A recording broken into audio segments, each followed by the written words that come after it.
de pautar o IOF sem avisar o governo e impor essa derrota histórica ao governo Lula. Foi um rompimento do Hugo Mota com o governo? Não, André, boa tarde a todos. Eu não vejo dessa forma, André. Isso aí foi a consequência de uma situação que foi criada há cerca de 30 dias atrás, quando o governo, mais uma vez, aumenta a carga tributária do nosso país. E desde aquela época ficou sempre a expectativa do Congresso receber, como contrapartida, um corte de despesas no nosso país. Enfim, e nós chegamos no limite.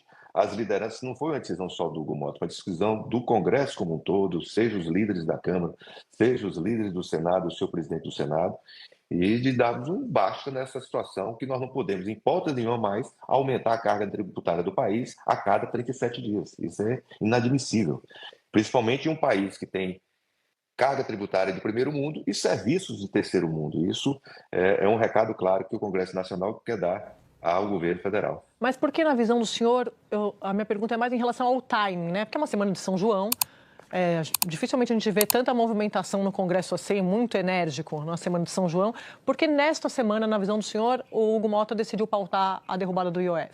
O que aconteceu? Acho que porque nessa semana ela chegou no consenso com o Davi. Não adiantava nada a Câmara aprovar sem ter sintonia com o Senado Federal, e foi o que ocorreu. O senhor falou assim, o que a sociedade quer, que a sociedade quer e o que os parlamentares querem. A gente perguntou sobre cargos. O que exatamente os parlamentares querem do governo, senador?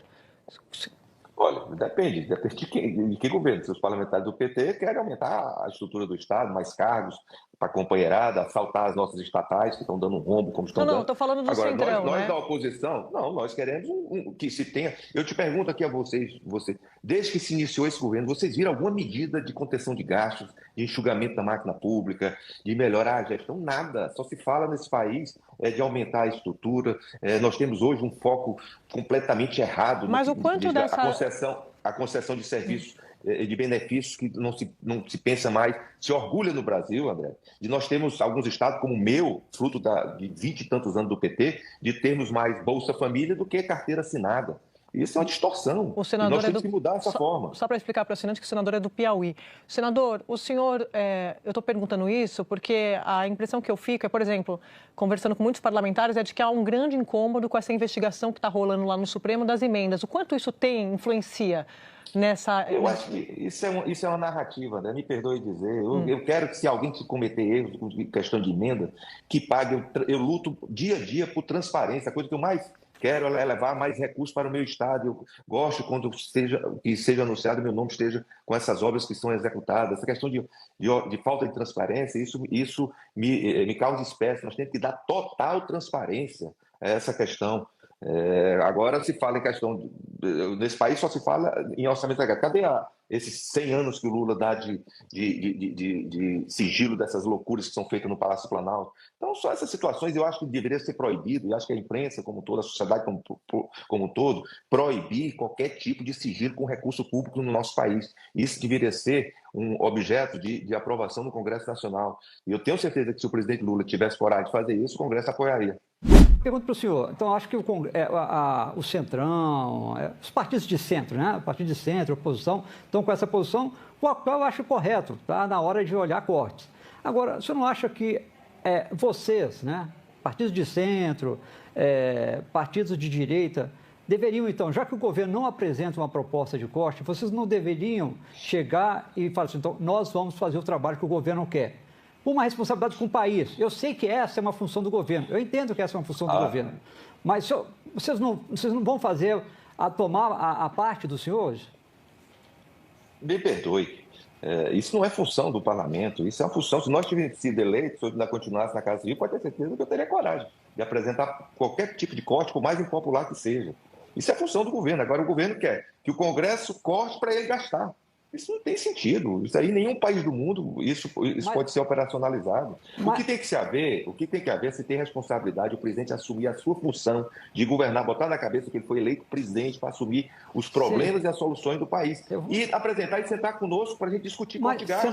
Senador, por exemplo, vocês não poderiam sugerir um corte de 10% nas emendas parlamentares? Podemos. Eu acho que nós temos que fazer um corte linear de todas as despesas no país. é de emendas parlamentares, é despesa do Legislativo, é despesa do Judiciário, que são absurdas, é despesa dessa quantidade de ministérios absurda acompanhada e, principalmente, proteger as nossas estatais que estão dando o maior rombo da nossa história. Infelizmente, é sequestrado pelas corporações que tem esse lobby absurdo no Congresso. Nós teríamos que votar essa questão de ser a prioridade número 1 no Congresso, essa questão de supersalário no país. Então, eu acho que as pessoas nós temos que exigir, isso devia ser uma campanha número 1 também da própria mídia de cobrar que isso seja votado. Mas hoje, num momento em que o Congresso tem tanto poder, e tem poder realmente, né, por conta das emendas, tem muito poder, não está na hora do Congresso também assumir um pouco de responsabilidade no trato das questões fiscais? Você não acha isso? Não eu só acho que já passou da hora, mas nós temos que sentar isso como um todo. Não pode ser uma decisão do Congresso. Quem foi eleito foi o Lula, não foi o Bolsonaro. Eu sei que se fosse o Bolsonaro, nós estaríamos tomando essas atitudes. Sobre a questão do corte de gastos, acho que ficou bem claro a sua visão em relação à necessidade de não aumentar mais impostos, mas o Parlamento brasileiro ele tem entre as suas funções propor soluções. Né? Onde é que o senhor vê espaço efetivamente para cortar gastos de maneira rápida, de maneira célere e mesmo para fazer reformas estruturantes? Porque me parece que a gente tem um problema de crescimento das despesas obrigatórias que vão asfixiando aí o orçamento do governo.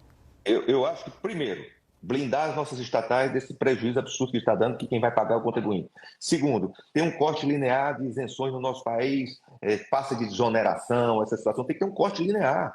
Isso aí nós viremos fazer uma justiça muito maior do que ficarmos remendando a cada 37 dias o nosso sistema fiscal. A população não aguenta mais. Você acha isso racional, a cada 37 dias, ter aumento de imposto em um país? Senador, eu queria entender um pouquinho o que vem para frente, né? Nós estamos aqui, claramente o processo eleitoral de 26 foi antecipado e muita gente está olhando o governo hoje como um pato manco, um governo que não vai conseguir aprovar a sua agenda no Congresso depois das derrotas dessa semana. O senhor que já foi, o senhor que é presidente do principal partido de oposição e que já foi ministro da Casa Civil, o governo virou um pato manco? Quer dizer, ou seja, o governo consegue aprovar alguma coisa antes do início do processo eleitoral, na sua avaliação? Vai depender muito do comportamento do presidente da República. O maior problema desse governo não é o seu ministro da Casa Civil, que não conversa com os outros ministros, não é os outros ministros que não têm desempenho condizente, é o próprio presidente da República. O próprio presidente da República que hoje se transformou, como eu disse hoje pela manhã, em apenas um chefe de Estado. Ele tem que ter um chefe de governo, assumir. Ele prometeu ao país um Lula 3 e entregou foi um Dilma 3. Isso está muito claro. É um governo que tem um presidente completamente isolado, que se orgulha, né, como a primeira-dama disse, analógico. Uma pessoa que não tem conectividade com a sociedade. E a população já não aguenta mais. É uma frustração sem tamanho. E agora vindo com essa história de nós contra eles novamente, que não deu errado em 89. Porque a população sabe. O maior inimigo da população não é o rico, não é a direita, não é a esquerda. O maior inimigo da população é a inflação, é o custo de vida, é a violência. E isso que o presidente tem que se cair na real, que parece que ele está fora do tempo, né? Nós estamos num momento digital e temos um presidente analógico. Agora, isso significa que, ou seja, uma mudança ministerial, uma mudança de não resolve na sua avaliação, ou seja, isso já Não, de forma nenhuma. Passou o tempo de se resolver politicamente as coisas no país, graças a Deus, entregando cargos para os partidos. Você viu quantos partidos? O meu partido, que tem ministro, todos os deputados votaram contra, né? No União Brasil, no MDB, todos esses partidos. Se não houver sintonia com o que a população quer, nós não vamos ter apoio para qualquer mensagem do governo. E olha, nós não estamos querendo o caos para o país. Eu já disse para o ministro Haddad, para as pessoas do próprio governo, eu estou, ao contrário do que o PT fazia no passado, quando eu era ministro da Casa Civil, que não aceitava nós sentarmos para debater o país, nós estamos abertos a isso, mas não temos mais como aumentar a carga tributária do nosso país, sem ter corte de gastos. Eu pergunto a vocês, quando eu estou com problema com o meu cartão de crédito, com as minhas contas da minha casa, eu tenho que cortar. Será que no orçamento de R$1 trilhão reais não tem nada para cortar? Falar da importância de enxugar gastos. Entretanto, no intervalo de pouco mais de uma semana, nós tivemos a derrubada dos vetos presidenciais aos jabutis da PL da energia eólica offshore, que várias instituições de pesquisa, em notas técnicas, reportaram um aumento substancial de gastos na conta de luz que o brasileiro paga, desorganizando o planejamento do setor elétrico, carimbando os recursos para fontes específicas de energia. Vai ter aumento de gasto. temos, segundo a pesquisa Datafolha, 76% da população brasileira contra o aumento do número de deputados. E isso terá, no longo prazo, por lógica, aumento no custeio do Legislativo. E tivemos o decreto, o primeiro em 32 anos, derrubando, portanto, uma decisão do Executivo em relação ao IOF, sem que, segundo alguns analistas, se tenha debatido profundamente uma alternativa para resolver o problema do orçamento, do custeio, do endividamento do Estado, etc. Eu queria ouvir a opinião do senhor em relação a esse aspecto que empresta ao Legislativo uma certa vilania na hora de ser protagonista na austeridade e no uso dos recursos públicos. Olha, eu tenho certeza que a opinião pública, se for consultada sobre aumento de tarifa de energia, vai ser contra. Aumento de deputados, eu também acho que vai ser contra. Eu acho que essa questão dos deputados foi fruto de um censo completamente mal feito e aí criou essa distorção que teve que ter sido corrigida pelo Congresso. Mas eu também te pergunto, você acha que se fizer uma pesquisa na opinião pública hoje sobre redução de IOF, tu acha que a opinião pública ia ser contra? Tenho certeza que quase a totalidade da população não quer mais pagar impostos com os serviços que nós estamos entregando hoje à sociedade.